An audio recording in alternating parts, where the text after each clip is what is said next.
del CIRA, antes lo daba el INDC, ¿no? Ahora está a cargo del Ministerio de Cultura.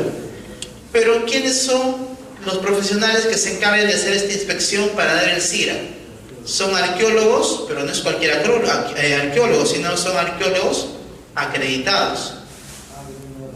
Exactamente. ¿Cuántos arqueólogos acreditados teníamos o tenemos en el país? Muy pocos. ¿Cuánta demanda de proyectos que requieren esto? Una inmensa cantidad. Entonces, para obtener el CIRA, ¿cuánto tiempo pasaba? Un tiempo bastante largo. El estudio yo lo puedo haber terminado en 4 meses, pero obtener el CIRA a veces me tomaba 4 meses más o 5 meses más. Y eso es solo un ejemplo. ¿Qué más? Un proyecto de saneamiento. ¿Qué requiere? El certificado de uso de recurso hídrico. ¿Quién da el certificado de uso de recurso hídrico? El ANA, la Autoridad Local del Agua o la Autoridad Nacional del Agua. ¿Cuánto me tomaba de tiempo para obtener ese bendito documento? Dependiendo. También hay aspectos técnicos y aspectos no técnicos que tienen que ver con corrupción, con aprovechamiento. Yo podía haber tenido mi proyecto en 3 o 4 meses, pero tener ese otro documento que era indispensable para tener la viabilidad, igual me demoraba muchísimo tiempo más, 4 meses más, 5 meses más. Y es por eso que seguramente, con mucha razón, hace algunos años muchos alcaldes que decían: maldito SNIP, hay que matar, hay que asesinar al SNIP porque no nos deja hacer obras, porque nos pasamos 1 año, 2 años solamente en los estudios y no tenemos cuándo iniciar el proyecto. Y es porque, si bien es cierto, el estudio propio del SNIP no tomaba mucho tiempo, lo que generaba mayor pérdida de tiempo, mayores cuellos de botella, que era obtener esos documentos complementarios: CIRA, autorizaciones, los certificados de disponibilidad de recurso hídrico, permisos ambientales. Permisos ambientales tenés otra jarana, y sumábamos más y más y más. Eso también definitivamente ha sido un factor que hacía de que tengamos una ejecución baja. Tal vez no se avanzado en la medida que se quisiera, pero ya se ha iniciado ese proceso. En este año salió un paquete de normas que un poco han venido agilizando eso. Bueno, cada uno seguramente va a tener su enfoque. Mientras que por un lado decían: es bueno que ahora no se pida el CIRA, o que sea mucho más benevolente para el CIRA. Seguramente con mucha razón. Tengo muchas amigas, amigos que trabajan en el sector cultura, están totalmente en desacuerdo con eso, ¿no? Porque se está poniendo en riesgo toda la riqueza cultural que tiene el país por priorizar inversiones, por agilizar inversiones. Entonces, por ahí también a veces tenemos, como en todo, ¿no? A veces voces distintas, opiniones distintas. Igualmente en el tema ambiental, muchos están de acuerdo que sea agilizado, pero otros que están en el sector están en desacuerdo con eso, ¿no? Porque se está priorizando inversiones, pero de una manera descuidada, y se está poniendo en peligro la sostenibilidad del medio ambiente. Entonces, por ahí también hay este tipo de cuestiones un poco que están en discusión. Entonces, hay un paquete de medidas que ya se han ido trabajando y todavía siguen trabajándose en ese sentido: agilización administrativa. Otro tema es el de las expropiaciones. Uno quería hacer una carretera, pero si los pobladores no estaban de acuerdo, igual el proyecto se detenía. No conozco muy bien el caso, pero me parece que es, ¿cómo se llama esta autopista del Sol? Que llega hasta Piura, si no me equivoco. Vía del Sol, ¿no? Que también me cuentan de que se detuvo porque tenía ese problema de expropiación. Igual son inversiones que han sido postergadas, o que no han marchado al ritmo que se hubiera querido. Entonces, esos elementos y otros más son los que de alguna manera han configurado una situación en la que la ejecución no marchaba bien. Eso a nivel general. Pero también aspectos al interior de la municipalidad. Y uno de los aspectos institucionales, ¿a qué se debe? De que no estamos articulando los sistemas administrativos. En los gobiernos locales, cada gerencia, cada área trabaja solamente o implementa las acciones que solamente tienen que ver con su área. E infraestructura. que en el marco del SNIP son las unidades ejecutoras. Las unidades ejecutoras solamente se preocupan de ejecutar, hacer el expediente y ejecutar. Pero la parte previa de la preinversión, un poco están ajenos a eso. ¿Por qué? Eso se lo dejan totalmente a la unidad formuladora y a la obra. Presupuesto igualmente está pensando en el día a día, solamente ve el tema presupuestal, pero no está pensando, no tiene información sobre el tema propio de la ejecución o de los estudios. Entonces hemos tenido casos en los cuales esta desarticulación hacía que justamente todo eso, toda esa desarticulación implique tener una deficiente ejecución. Nosotros hemos tenido esas reuniones con las gerencias de las municipalidades y los sentamos a todas las áreas que tenían que ver con el proyecto, y recién en esa reunión presupuesto se enteraba cómo estaba avanzando el proyecto. Y presupuesto decía, no, pero si yo ya le transfería todo, ya está ya el 80% del presupuesto de la obra. Pero recién se enteraba de que la obra solamente tenía un 10% de ejecución física. O teníamos incongruencias, teníamos cuellos de botella entre la elaboración de los estudios de preinversión y su aprobación. ¿Qué pasaba? Ejemplo. Ustedes ya saben, ya me lo han dicho, ¿quién elabora los estudios de preinversión? La unidad formuladora. La unidad formuladora elabora los estudios de preinversión que se tome unos 3 meses. Termina de elaborar el estudio de preinversión, ¿a quién se lo presenta para que evalúe? A la OPI. La OPI recibe el estudio.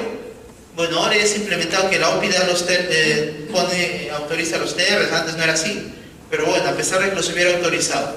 Llega el estudio a la OPI empieza a revisar el proyecto, empieza recién a entender el proyecto, de qué se trata. Se toma probablemente algunas semanas, un mes, y saca sus observaciones. Observa el proyecto y lo devuelve a la unidad formuladora. La unidad formuladora revisa las observaciones, levanta las observaciones, se toma igual algunas semanas más, levanta observaciones y nuevamente a la OPI. La OPI evalúa, si es que se han levantado las observaciones, recién declara viable. Declara viable el estudio y ¿a quién ya se lo pasa? ¿A quién presenta el estudio? Después de la preinversión que se tiene que hacer, después de declarar viable el proyecto, el expediente técnico. ¿El expediente técnico quién lo hace? La unidad ejecutora. Llega donde el estudio de preinversión llega donde la unidad ejecutora. ¿Qué dice la unidad ejecutora? Este estudio está completamente mal. Tú me has considerado que la bolsa de cemento cuesta 18, pero ¿no te has enterado que cuesta 22? O estas normas de construcción están, ya son desactualizadas. Tiene que utilizarse esta otra norma. La tecnología constructiva que tú has empleado o la alternativa tecnológica que has implementado es una tecnología no adecuada para este lugar. Tienes que cambiar el método. ¿Se declaró viable pronto? Sí, pero eso no quita de que infraestructura al momento de hacer el expediente diga que no está mal, y nuevamente ¿a quién retorna? A la OPI y a la unidad formuladora. ¿Y ahí cuándo nos pasamos? Ya prácticamente toda la gestión a veces, ¿no? Estoy exagerando, pero a mí me parece crudo, pero a veces pasa así. Entonces, ¿qué es lo que ya se ha venido haciendo? Obviamente eso no está en las normas, eso no está en las directivas, pero lo que ya se viene implementando un poco como buenas prácticas es de que la unidad formuladora empieza a formular el estudio y ya no espera recién a terminar todo el proyecto para que la OPI lo conozca, sino el consultor, supongamos, presenta un entregable. Ese primer entregable se le invita a la OPI y la OPI ya va conociendo de qué trata el proyecto y cuál es el enfoque que con el cual se está abordando la elaboración del proyecto. Entonces ya desde su elaboración la OPI ya tiene información, ya conoce el proyecto, y si la OPI lo considera conveniente, desde ese momento ya puede ir dando algunas observaciones, algunas recomendaciones. Entonces ya si es que existen recomendaciones o observaciones, ya la unidad formuladora, el formulador, desde ese momento ya empezará a incorporar estas observaciones de la OPI. Y también incluso en algunos casos se invita a la unidad ejecutora, a la infraestructura. Y la infraestructura ya desde ese momento empieza a conocerlo, cosa que ya le quitamos piso, por así decirlo, de que después esté con una opinión contraria al estudio, sino ya conoce el estudio, ya puede dar recomendaciones. Obviamente eso solamente tiene de recomendaciones desde la elaboración del estudio. Cosa que se culmine el estudio, obviamente eso no va a, eso no resta que después se evalúe y todo ello, pero por lo menos ya tiene un conocimiento integrado, una participación integrada de todos los que están involucrados con el proyecto, OPI, unidad formuladora. Entonces, lo que antes podría haberse hecho en 1 año y medio, 1 año, ya fácilmente se puede reducir a 6 meses, 8 meses, dependiendo del proyecto. Entonces, son un poco buenas prácticas que un poco se están tratando de implementar para justamente mejorar la ejecución de la inversión pública. A pesar de que no hemos estado muy bien en los años iniciales, pero a lo que sí es importante rescatar es de que el aprendizaje ha sido positivo. Sí se ha mejorado. ¿Por qué? Porque los gobiernos locales cada vez han venido ejecutando una mayor cantidad de recursos, una mayor cantidad de recursos de inversión en sus proyectos. Pero eso solamente es un indicador. Aquí estamos, ¿qué es lo que estamos midiendo acá? Solamente ejecución de gasto. El otro elemento por discutir, y eso también todavía tiene una discusión mucho más compleja todavía, es calidad de gasto. Yo puedo gastar el 100% de mi presupuesto, pero ¿eso me da certeza de que yo estoy gastando bien? No necesariamente. Es por eso que en el MEF, nosotros, si bien es cierto, utilizamos este indicador de ejecución, no es el único indicador de ejecución que utilizamos para medir la eficiencia del sector público, sino llevamos utilizando otros indicadores como alineamiento. ¿Qué significa alineamiento? De cuál es la proporción de mi presupuesto que yo le estoy destinando a mis funciones prioritarias. ¿Qué son funciones prioritarias? Educación, salud, saneamiento, riego, vías, telecomunicaciones, medio ambiente. Es un set básico de proyectos, de funciones de proyectos. Entonces ahí decimos ya 60% de alineamiento. ¿Qué significa eso? De que el 100% de tus recursos, en un 60% lo estás destinando a funciones que son prioritarias para el Estado. O 80%, mucho mejor. El promedio generalmente ha sido 60, 50 en promedio, pero en gobiernos locales todavía ha sido mucho más bajo. Entonces todavía hay muchísimo que mejorar ahí. Y ese es solamente uno de los criterios. Por ejemplo, como veíamos en Huánuco, ¿no? ¿Qué nos decía Huánuco? Apláudanme, el 90% de mis recursos yo lo estoy orientando a saneamiento. Ah, muy bien, importante, el saneamiento es un sector fundamental. Pero si uno analizaba el destino de ese 90% del saneamiento, ¿qué veíamos? Que la mayor parte, casi el 90% de ese 90%, ¿a dónde se estaba orientando? Al sector urbano, al área urbana. Está muy bien. Pero ¿dónde existían mayores brechas? ¿Dónde existía mayor déficit? En el sector rural. Y era un sector que tradicionalmente, históricamente, era un sector olvidado. Entonces ya no solamente pensamos en alineamiento, sino pensamos también en el tema de focalización. Estás invirtiendo, sí, en sectores importantes, pero ¿dónde estás ubicando tus proyectos? ¿En el sector urbano solamente o ya estás pensando también en el sector rural? Y eso también es un tema frecuente en algunos gobiernos locales. ¿Pasa en Trujillo o no? Las inversiones, no quiero pisar este terreno prohibido, pero las inversiones de la municipalidad provincial, donde generalmente, bueno, no conozco mucho esta zona del país, pero ¿tenemos área rural? Seguramente que sí, ¿no? O para no hablar de Trujillo, gobierno regional. ¿Dónde están orientándose las principales inversiones, principales proyectos del gobierno regional? No me refiero a espacio territorial. ¿En el área urbana? En el área rural.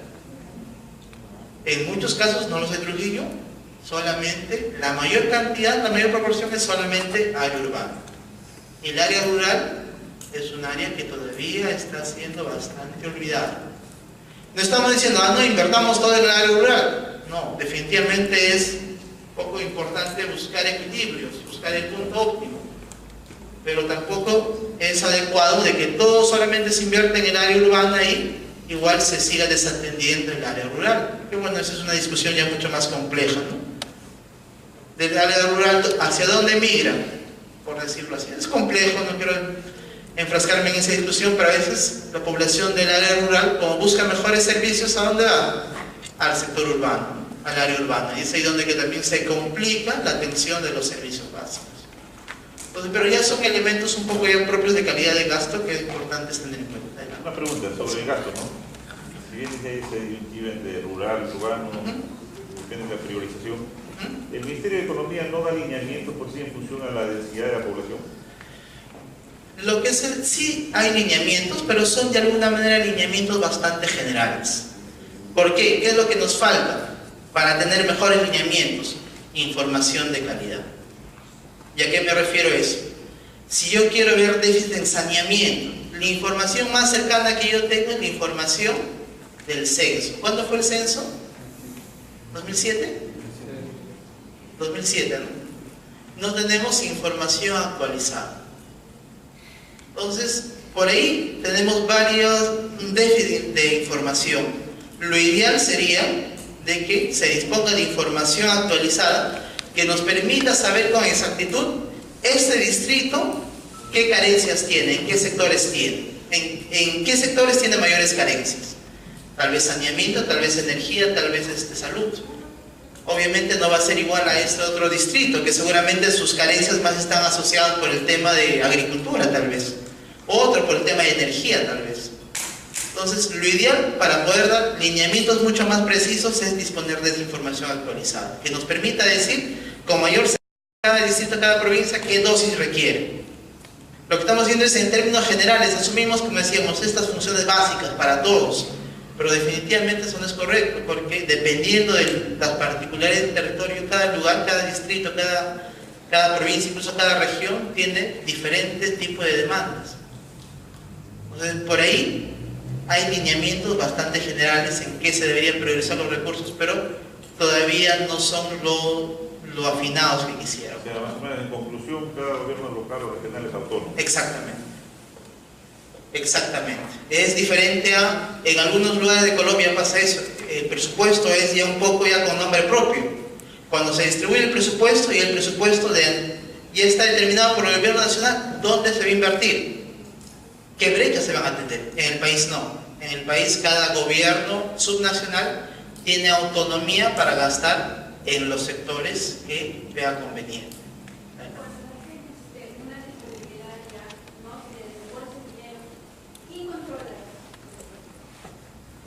¿El desembolso de los recursos? Por ejemplo, el sector salud, ¿no? Una cosa que lo va a hacer los ciudadanos. ¿Quién controla? A ver, si yo hablo de proyectos de salud, por así decirlo, lo primero es elaborar el estudio de preinversión. Pero ese estudio de preinversión tiene que tener primero un primer control, por así decirlo, es el sector. El sector nos tiene que dar la autorización de que ese puesto de salud se va a intervenir. ¿Por qué? Porque seguramente al mejorar la infraestructura, ¿qué significa? ¿Solamente mejorar la infraestructura y todo queda ahí? No. ¿Qué voy a requerir? Operación y mantenimiento. ¿Qué significa? Mayores, seguramente enfermeras, técnicos, doctores. Y eso, ¿por qué da el primer control del sector? Porque ¿quién es el que provee del personal? Es justamente el sector. Entonces por ahí pasa el primer control. Luego es el control propio del sistema, por así decirlo, de que la calidad del proyecto sea adecuada, que no estemos hablando de infraestructura sobredimensionada, que no estemos hablando de componentes que no son propios del sector salud. Eso ya es otro control que es propio del SNIP, pero ¿quién evalúa, quién viabiliza los proyectos? Y ahí también es un poco limpiar el mito, ¿no? A veces, ahora hablan mucho, pero antes ¿qué pensaban? ¿Quién viabiliza el proyecto? ¿Qué decían? El SNIP, o decían el MEF. Y a veces se pensaba que quien daba lo que era el proyecto era el Lima, era el MEF. No. ¿Quién viabiliza los proyectos? Es la OPI. ¿Dónde está la OPI? En la misma municipalidad.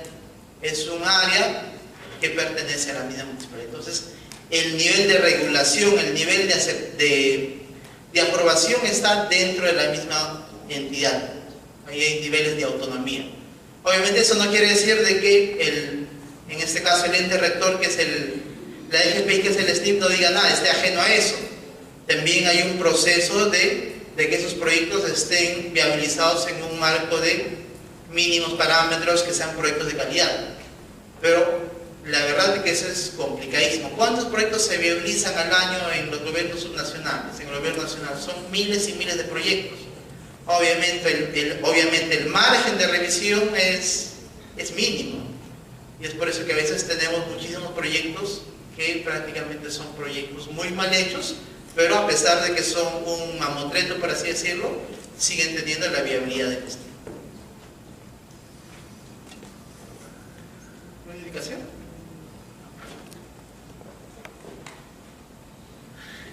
Entonces por ahí estamos en cuanto a lo que es lineamientos para ejecución. Solamente para terminar esta parte. Entonces lo que el gobierno nacional un poco, no obligatoriamente, lo que hace es plantear algunos lineamientos de orientar el gasto.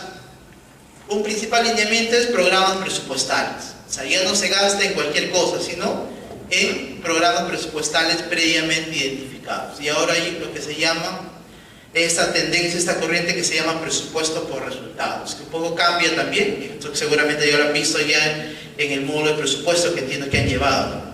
Antes simplemente una entidad pedía, yo quiero 100.000 para realizar esta acción, y eso no se monitoreaba. Ahora la forma, incluso es un ejemplo sencillo, ¿no? Para que se pueda entender. Ahora no se trata solamente de decir yo quiero tanto para esto, sino es yo quiero tanto, pero para lograr la disminución de este indicador. Yo quiero 100 millones para para mejorar la calidad de la educación en tanto por ciento. O yo quiero 20 millones para mejorar la incidencia de enfermedades en tanto por ciento. Entonces ya se está asociando el tema de recursos con logro de resultados. Es lo que se llama, es un ejemplo sencillo, como repito, del presupuesto por resultados. Ya no se trata de pedir como generalmente siempre se hacía, sino ahora está asociado a presupuesto con resultados. Yo no puedo pedir presupuesto si es que no me comprometo a alcanzar ciertos resultados. Y el otro mecanismo es, como los gobiernos locales son autónomos, lo que se implementa es incentivos. Y eso también es un nuevo mecanismo, reciente por así decirlo, incentivos. Gobierno local, municipalidad que haya invertido por lo menos 70% de sus recursos en estos proyectos prioritarios, yo le doy recursos adicionales. Ese es un mecanismo que también se está implementando para tratar de mejorar la calidad del gasto. Es en cuanto a mayor disponibilidad de recursos públicos. En avance, ¿cómo ha sido el comportamiento? 2007, del 100% del presupuesto, ¿cuánto se gastó? 50%. 2008, 53%. 2009, 63%. El techo, por así decirlo, que llegamos fue el 2010, 72%. El 2011 tuvimos un bajón, 67%. Esto es promedios nacionales. Si uno ve por separado, nacional, regional y local, en regional y local todavía las cifras son menos bonitas, por así decirlo. A ver, ¿por qué creen? 2011, ¿por qué 67%? ¿Y pueden encontrar algún detallito? ¿Qué hubo en el 2011? En todo caso, ¿por qué el 2010 uno de los techos más altos y por qué el 2011 uno de las ejecuciones? ¿Por qué este bajón de ejecución? Efectivamente, ¿no? 2010, elección de nuevas autoridades. 2011, ingreso de nuevas autoridades. O sea, en el último año, lo que generalmente pasa, no quiero generalizar obviamente, ¿qué es? Una farra electoral, ¿no? Hay que gastar en lo que sea, gastar que el mundo se va a acabar, dicen, ¿no? Y en 2011 nuevas autoridades, en muchos casos las autoridades recién ingresan al sector público o recién empiezan a formar equipos, recién empiezan a empaparse de la cosa pública y obviamente el ritmo de la ejecución es todavía mucho más bajo. Es por eso que tenemos estos comportamientos. Pero como repito, si hay algo que resaltar es de que definitivamente los gobiernos locales y regionales, para un poco resaltarlos, sí han venido mejorando su ejecución. Hemos tenido un alza bastante importante, el 49% en el 2007, a gastar el 2012 71% y es un logro importante. Pero como repito, acá solamente estamos viendo ejecución. Sería interesante ver calidad de gasto. Ese 71%, ¿a qué se ha orientado? ¿Qué tipo de proyectos? Las proyecciones para el 2013 es 81%. Bueno, son cifras bastante optimistas. Probablemente estemos sobre el 70%. Si llegamos al 80% sería muy bueno. Esto es un dato para ver específicamente gobiernos locales, cuánto es la ejecución de los recursos. Hasta el cierre del mes de septiembre se había gastado o se había ejecutado 42.6%. Septiembre, el mes 9, 42% de ejecución. Eso es lo que se había avanzado hasta septiembre. ¿Dónde está la libertad? ¿Se logra ver? No sé si es por la imagen o es por el proyector, pero ¿ustedes logran ver en su lámina? Creo que estaba sobre 42%. Este me parece que es 42%. Está a media tabla, ¿no? Aquí están todos los gobiernos locales, todas las municipalidades de la libertad. ¿Hasta ahí alguna consulta, alguna pregunta, comentario, sugerencia? Por favor, con toda confianza. ¿Preguntas? Es importante que preguntemos para aprovechar la experiencia del doctor. Como repito, todos estamos para aprender, por favor. ¿Alguna consulta? Algunos que tal vez no están no conocen mucho el tema público. ¿Tienen algún interrogante? Adelante, por favor. Muy bien. Presupuesto participativo es un mecanismo que se incorpora a la gestión pública a partir de, justamente, se incorpora con la nueva ley de gobiernos locales y regionales. Estamos hablando del año 2001-2002. ¿Qué significa eso? Anteriormente, antes del 2001, ¿cómo se destinaba o cómo se tomaban decisiones para ejecutar un proyecto, para gastar los recursos? ¿Alguien tiene alguna idea? Antes del 2001, ¿cuál era el mecanismo de gastar los recursos, de hacer proyectos? Simplemente el alcalde tomaba la decisión, a veces solamente el alcalde, a veces el alcalde y los técnicos, obviamente motivados por diversos aspectos, por una demanda de la población o a veces por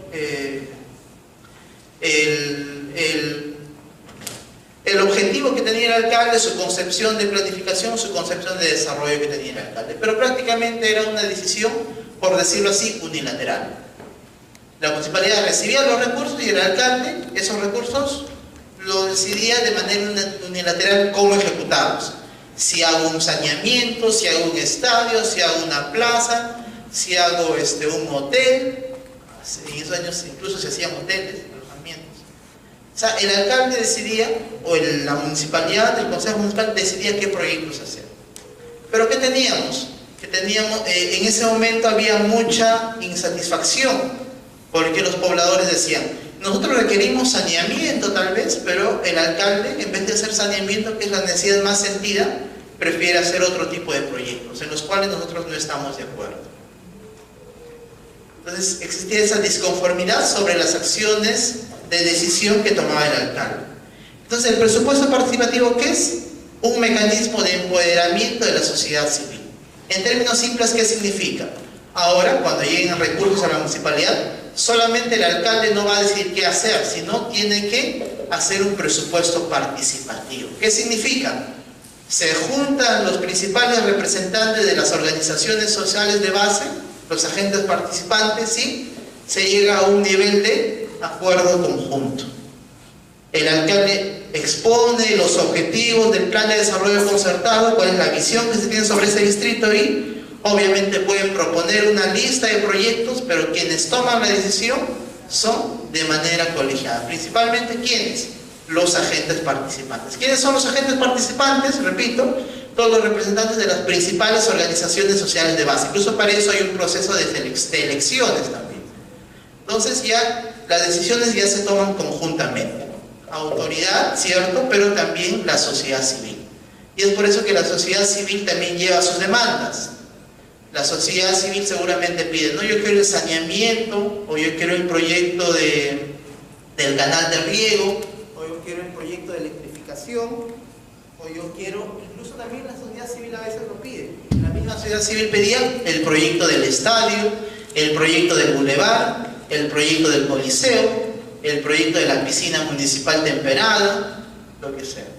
Entonces, pero y es una decisión conjunta. Eso tiene un aspecto definitivamente positivo. ¿Por qué? Porque ya no es una cuestión unilateral del alcalde, sino ya es ya colegiado, con la sociedad civil, que es la que definitivamente también conoce cuáles son sus principales problemas, cuáles son sus principales necesidades. Pero esto un poco se ha ido distorsionando en los últimos años. ¿Por qué? Porque la sociedad civil, que es quien debería tener una demanda, quien debería representar a toda la población en su conjunto, a veces también se fracciona. Y la Junta Vecinal X, ¿qué pide? Las pistas y veredas de su urbanización o de su sector. Tenemos a otra Junta Vecinal del otro lado de la ciudad, ¿qué pide? Solamente las pistas y veredas de su sector. Tenemos al representante del colegio, ¿qué pide? Mejorar solamente su colegio. Tenemos al representante de salud, ¿qué pide? Mejorar el establecimiento de salud. Entonces tenemos demandas, pero son demandas individuales de cada una de estas organizaciones. Y al final, ¿qué tenemos? Un fraccionamiento de proyectos y una lista de mercado en cuanto a proyectos, una lista interminable. Entonces, esta discusión, que debería servir principalmente para, al margen de a quién represento, priorizar los proyectos más importantes para el nivel del distrito de la provincia, resulta sería un tema de demanda propia de mi sector o demanda propia de mis representados. Entonces, tiene su lado positivo, pero también tiene un poco su lado negativo, de que se ha distorsionado. Por eso que en los presupuestos participativos a veces tienen una lista interminable, ¿no? ¿Qué es lo que hace el alcalde para que no se molesten con él? A todos tiene 1 millón de soles y ¿qué hace? A cada miembro de la sociedad civil, a cada representante le dice: ya, yo te voy a hacer ese proyectito. Y va haciendo, el presupuesto lo va haciendo pedacitos y le va repartiendo a cada uno, para que estén contentos. Pero ¿qué resulta? Proyectos minúsculos, proyectos atomizados, proyectos que prácticamente no generan mayores impactos. Entonces, ese es el mecanismo que se ha asumido para que refiere al presupuesto participativo, que ahorita está en discusión. Está tratando de cómo mejorarse este mecanismo de participación conjunta para decidir qué proyectos se hacen. Sí. Este año había visto un tema de... llegaron unos señores a preguntar sobre un proyecto que había sido aceptado en el presupuesto participativo, ¿no? Pero este presupuesto participativo no era del año 2013, sino del año 2011. En este caso, por ejemplo, no hay solamente uno, hay varios que no están ejecutados. ¿Hay alguna sanción o otra cosa que se pueda hacer? No, efectivamente. ¿Qué es lo que pasa? Y es porque justamente decía eso. Como todos piden, ¿qué es lo que se va haciendo? Una lista de mercado interminable. Vamos listando todos los proyectos que la población demanda. A veces mi presupuesto es 5 millones, pero yo hago el listado de todo lo que la población demanda y seguramente tendré hasta 20 millones. Y el presupuesto participativo se hace todos los años. Y al final, supongamos año 2009, me pidieron 15 proyectos, solamente hice 5. Año 2010, me pidieron 15 proyectos y hice solamente 5. ¿Qué va pasando con la lista que se dejó de atender en los años anteriores? Se va acumulando. Y obviamente eso que genera expectativas que no han sido cumplidas, y es por eso que existe el desencanto de la población. Y ahora, si tú le hablas de presupuesto participativo, te lanzas una mala palabra, porque esa es una tontería que no sirve para nada. Nosotros le hemos pedido tal cosa y hasta ahora el alcalde no cumple lo que se había quedado en el presupuesto participativo. Es justamente por eso, de que se van generando listas tras listas cada año, y de esas listas solamente se cumple una pequeña proporción. Por eso, ¿qué es lo que establecen los lineamientos para el presupuesto participativo?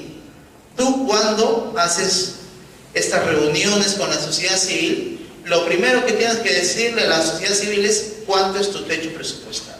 Decirles: amigos, ojo, nosotros solamente tenemos 10 millones de soles. Con esos 10 millones de soles vamos a hacer los proyectos que ustedes prioricen. y los proyectos que se listen serán solamente aquellos que alcanzan esos 10 millones de soles, que tal vez sean solamente 3 o tal vez sean solamente 4. Y a veces también definitivamente hay mayores proyectos, y esos se ponen como una posibilidad, como proyectos que podrían ser atendidos siempre y cuando existan problemas, inconvenientes con los proyectos seleccionados. Pero ¿qué es lo que se debe hacer al año siguiente? Antes de ponernos a elegir otra lista, lo primero que se debe hacer, esa lista que nos quedó el año anterior, de los que no ejecutamos, que pueden ser 5 o 10, es decir, esos 10 se seleccionaron y no se hicieron. ¿Ustedes los siguen validando? ¿Consideran que estos proyectos siguen siendo importantes? Si la población dice que sí, y esos proyectos ya se toman para este año. Ya no es necesario hacer otra lista más, porque si no tienen recursos sería, como repito, un poco frustrar las expectativas de la población. Entonces, si la población dice que sí, eso sigue siendo importante, ya tomas esos proyectos. Si te dice que no, ahora las prioridades han cambiado, queremos otros, igual esa lista ya prácticamente la dejas en blanco y asumes los que la población te demanda en su momento. Es algo que no se está haciendo. Se hace una lista interminable y obviamente la población ve que su proyecto está en esa lista, pero nunca se ejecuta. O sea, no existe esa coherencia entre lo que yo tengo con lo que yo puedo ejecutar en proyectos. Sí. Usted comenta que el presupuesto participativo de alguna forma soluciona o da respuesta al inconveniente que el alcalde de 2000 para atrás solamente decía, ¿no? Pero este presupuesto participativo fue pensado de esa manera. Ya, es solo un porcentaje del presupuesto que se tiene para ejecutar, ¿no? El resto del porcentaje sigue pasando lo mismo. El alcalde hace lo que quiere. Sí, ahí lo que de alguna manera existe un vacío legal, por así decirlo, de que lo que establece es de que la municipalidad puede decidir qué porcentaje es el que destina a presupuesto participativo. Hay algunos alcaldes que dicen, no, yo tengo que destinar el 100%, por eso es que yo no puedo hacer lo que yo deseo, sino yo hago simplemente lo que la población decide. Y eso no es tan cierto. La normatividad también le permite al alcalde definir qué porcentaje es el que de alguna manera va a destinar a decisión de los agentes participantes. Porque puede haber proyectos grandes que obviamente benefician a toda la población. A veces esos, si los llevas a consulta, tal vez tengas ahí un poco dificultades para elegirlos. Si son proyectos definitivamente estratégicos que tú los asumes como gestión, esos tú los puedes ejecutar con determinado porcentaje de tu presupuesto. Y la otra proporción que tú desees, ya le asignas para que se decida o se discute en presupuesto participativo. Entonces por ahí también hay una discusión, ¿no? Hay muchos que dicen, pero ¿por qué la municipalidad debería destinar todo a presupuesto participativo? Porque la población, ¿quién mejor que la población decida qué se hace? Pero otros dicen, pero si la población va a decidir todo, ¿para qué entonces elegimos al alcalde? ¿Para qué el alcalde ofrece un plan de gobierno? ¿Para qué el alcalde tiene un plan de desarrollo? O sea, también eso no es adecuado. Hay que darle cierto margen de maniobra al alcalde para que también implemente los proyectos que él considere estratégicos para el territorio. En resumen, el PP lo define el alcalde. ¿Cuánto porcentaje destina? Exactamente, pero tiene que ser una definición justificada. No puede decir, yo se me ocurre 80 y defino 80. Sino tiene que definir 60%, ¿por qué? Porque con este 40% voy a hacer este otro proyecto estratégico que es multidistrital o es multiprovincial. O sea, también hay ese nivel de justificación. No es una cuestión de que haga lo que yo vea por conveniente. ¿Y quién supervisa? Los agentes participantes. Se establecen dentro de la misma sociedad civil lo que se llaman los consejos de coordinación local, y hay unos, no recuerdo el nombre exactamente, pero son personas de la sociedad civil que monitorean el cumplimiento de los acuerdos del presupuesto participativo. Pero también eso lo establece la normatividad. En muchos casos tenemos estos agentes participantes que efectivamente hacen una buena labor, pero en muchos casos es una figura decorativa, ¿no? Porque el alcalde o no les hace caso, o qué es lo otro que pasa. Cuando uno va a presupuesto participativo, encuentra agentes participantes, pero ¿quiénes son esos agentes participantes? Solamente los amigos del alcalde. Y a veces eso también es una práctica frecuente en muchos lugares.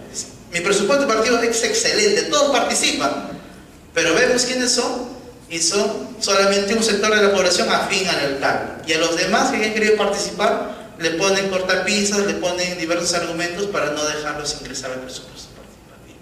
Entonces por ahí también tenemos algunas prácticas que son recurrentes en lo que corresponde a presupuesto participativo. Eso es otra cosa también, o sea, las jefes, los cabezas de las entidades que supuestamente pertenecen al presupuesto participativo no están definidas reglamentadas. Inicialmente incluso se decía que tienen que tener personería jurídica, pero un análisis del tipo de asociaciones en el país decía de que ¿cuántos tienen personería jurídica? Muy pocos. Entonces se sacó esa valla, ¿no? Y simplemente basta indicar ahí un acta de constitución como junta, como asociación o comité, ¿no? O sea, no son muy estrictos en ello. ¿De repente se podría arreglar por el número de personas que están representadas? Sí, como digo, son elementos que se están discutiendo actualmente. Se piensa modificar esta ley de presupuesto participativo y incorporar cosas, pero todavía es un tema que está en discusión. Continuamos entonces.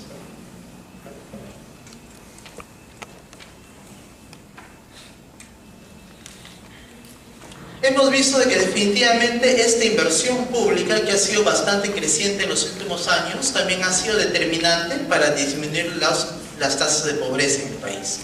Pero definitivamente no ha sido el único elemento importante. Diversos estudios también nos dicen de que un elemento, o incluso el principal elemento que ha contribuido a mejorar o a disminuir la pobreza en el país ha sido el crecimiento de la inversión privada en el país. Del 82 al 91, la inversión privada fue negativa. Obviamente estamos hablando de una coyuntura bastante difícil para el país, ¿no? Segundo gobierno de García, y principalmente el segundo gobierno de García, eso ya desde Belaúnde, ¿no?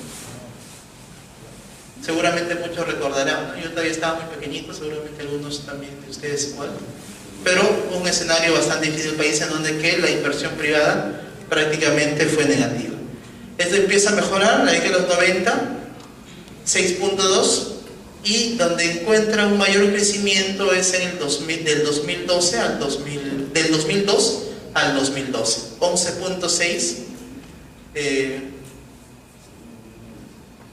Bueno, esto no sé si es sobre el porcentaje que vi, variación de porcentaje. Bueno, es el crecimiento con respecto a la década anterior.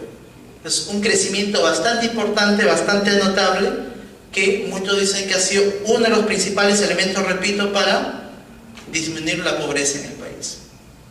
Entonces ahora empezamos a ver un poquito modalidades de ejecución. En el país, ¿cómo se ejecutan los proyectos? ¿Cómo se hacen proyectos de inversión pública? ¿A través de qué modalidades? La modalidad más conocida, que es la que utilizan casi el 100% de los gobiernos locales, ¿cuál es? Administración directa y contrato. Esta modalidad es utilizada casi con respecto al 100% de presupuesto, es lo más utilizado. ¿Qué significa administración directa y contrato? La administración directa, ¿qué es? Yo recibo los recursos, yo municipalidad, yo misma ejecuto el proyecto, ejecuto las pistas y veredas, ejecuto el puesto de salud, el hospital, yo mismo ejecuto el proyecto. La otra modalidad es la administración o indirecta o contrato. ¿Qué significa? Yo hago un proceso de selección, elijo un contratista, una empresa constructora, y la empresa constructora es la que ejecuta el proyecto. Esas son las dos modalidades de ejecución más usuales en nuestro país. Y sobre eso también hay una discusión bastante intensa que actualmente también está en plena efervescencia, por así decirlo, para un poco reglamentar, porque actualmente no hay una reglamentación para la ejecución directa y para la ejecución por contrato. ¿Qué es lo que pasa? Para ejecutar un proyecto, ¿ustedes creen que se requiere expertise, conocimiento, gerencia del proyecto? ¿Se requiere capacidad para construir un proyecto? Definitivamente sí. ¿Un gobierno local cuenta con esas capacidades? En muchos casos, lamentablemente no. Son instancias despolitizadas, son instancias que tienen una diversidad de carencias y no tienen las condiciones favorables, no tienen los elementos suficientes para ejecutar adecuadamente un proyecto. ¿Y esto cómo se manifiesta? En que el expediente me dice que la obra yo la puedo hacer en 5 meses, y al final, ¿en cuánto tiempo se termina haciendo? 1 año y medio, 2 años. O sea, el tiempo es mucho más largo. Y no solamente tiempo, sino costo. El expediente me decía que el proyecto iba a costar 3 billones de soles. ¿Cuánto termina costando? 50% más, 30% más, 40% más, 50% más, mucho más de lo que había planificado, mucho más de lo que los estudios técnicos me decían. Y es porque justamente yo no tengo las condiciones. A veces se cree, las municipalidades piensan que son constructoras, que pueden hacer eso, y lamentablemente no existe capacidades para ello. El otro mecanismo, administración por contrato, aparentemente debería ser el mejor mecanismo, que una contratista con experiencia ejecute el proyecto, pero lamentablemente también tenemos muchos ejemplos en los que esto no genera una buena ejecución. Diversos elementos.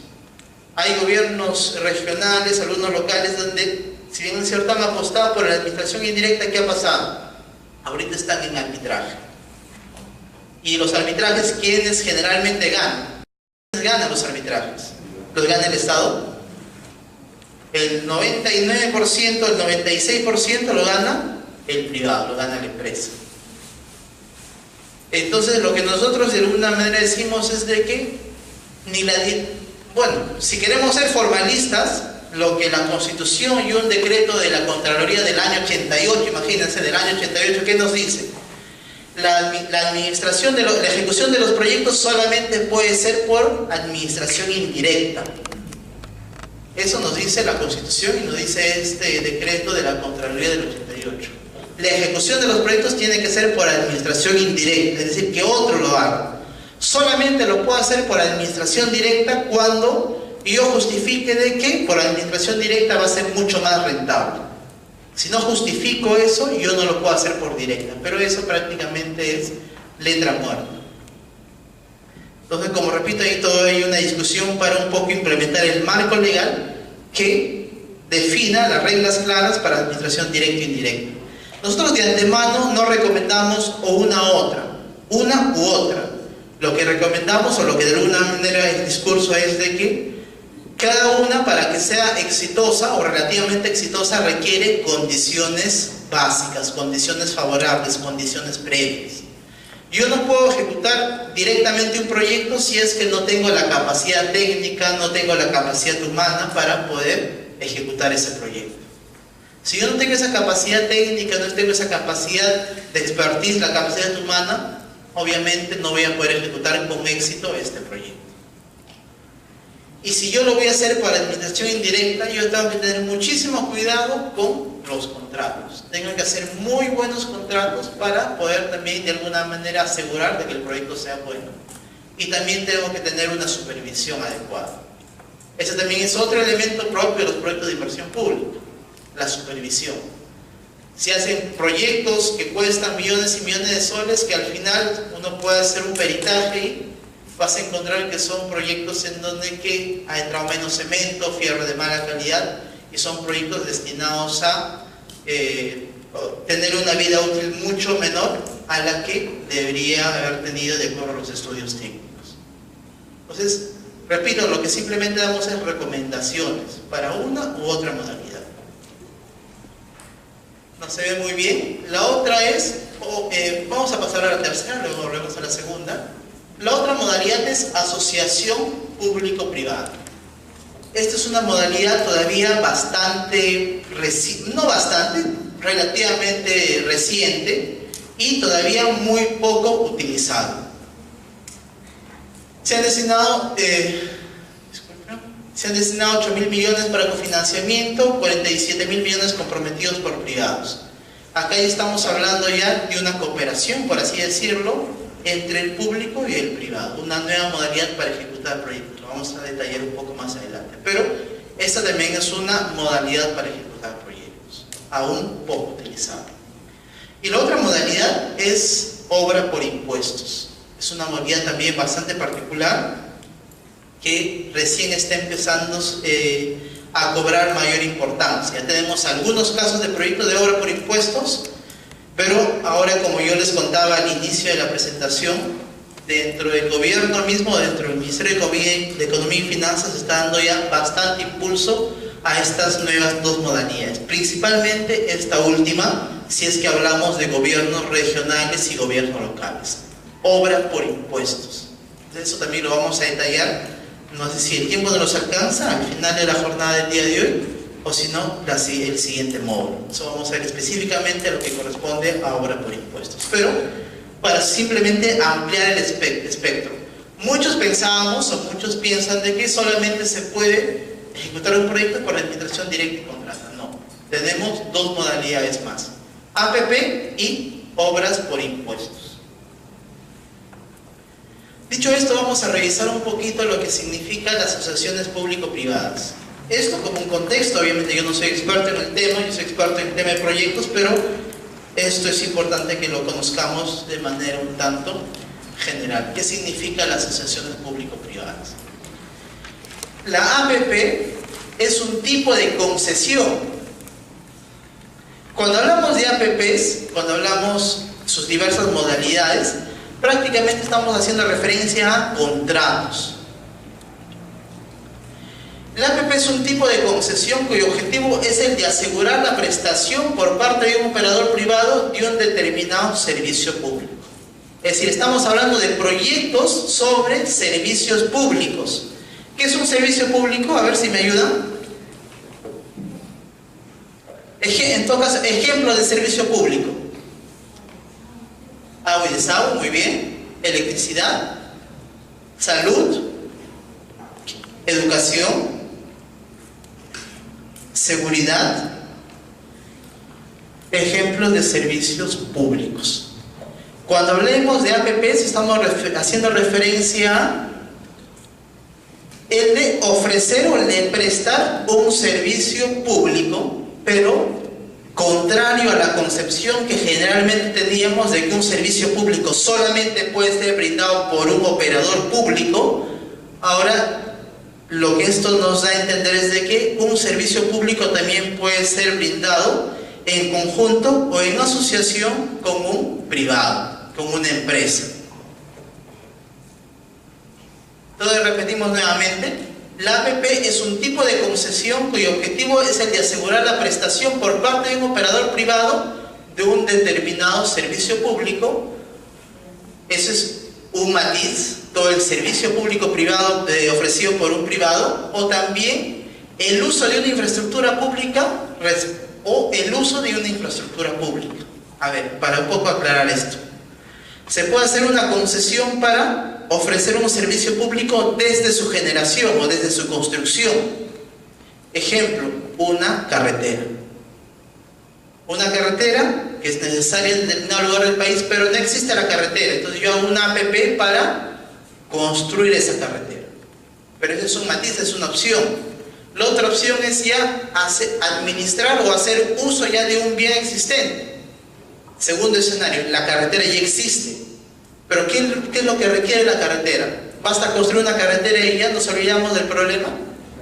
Requiere mantenimiento. El otro matiz es de que también se puede hacer APPs para el mantenimiento de la carretera.